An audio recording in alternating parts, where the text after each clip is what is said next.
de 50 ans de carrière et une énergie intacte, la Hongroise Zsuzsa Koncs, artiste populaire et engagée, continue de remplir les salles. Le public est resté fidèle à une chanteuse qui n'a cessé dans ses textes de défendre la liberté et la démocratie dans un pays qui a connu le joug soviétique.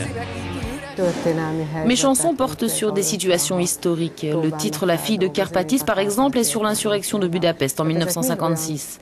La chanson parle de ceux qui ont quitté la Hongrie et qui sont revenus après le départ du dernier soldat soviétique.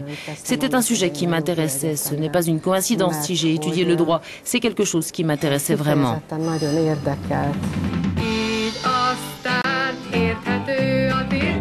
C'était elle dans les années 70, à l'aube de sa carrière.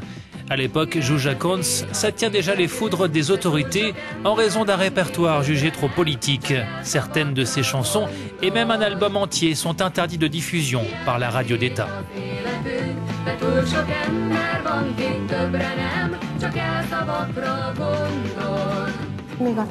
Nous pouvions chanter à la télévision, mais pas à la radio d'État. Les autorités voulaient licencier toute la direction de la maison de disques, mais au final, seules des mesures disciplinaires ont été prises à leur encontre. On leur a dit « Camarades, vous devez faire plus attention à ce que ces gens chantent ». Ils parlaient de nous, bien entendu.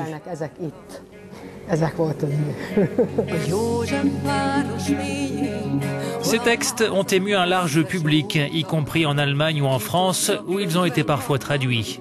Elle a également chanté dans la langue de Molière. La France, une terre d'inspiration pour Zsuzsa, qui lui rappelle beaucoup de souvenirs de jeunesse.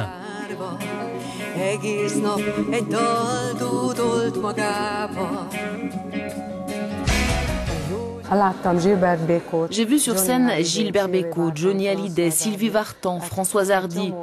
Ils m'ont montré à moi, la petite fille, j'étais toujours étudiante, je ne savais pas encore ce que je voulais dans la vie. Ils m'ont montré un certain nombre de valeurs de cette profession. Ils ont déterminé mes valeurs aussi.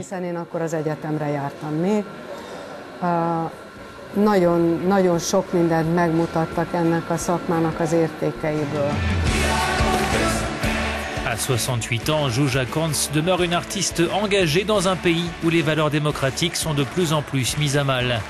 À ce jour, la chanteuse hongroise a sorti pas moins de 38 albums et est régulièrement en tournée. Après une série de concerts à Budapest, elle se produira cet automne en Allemagne et en Slovaquie.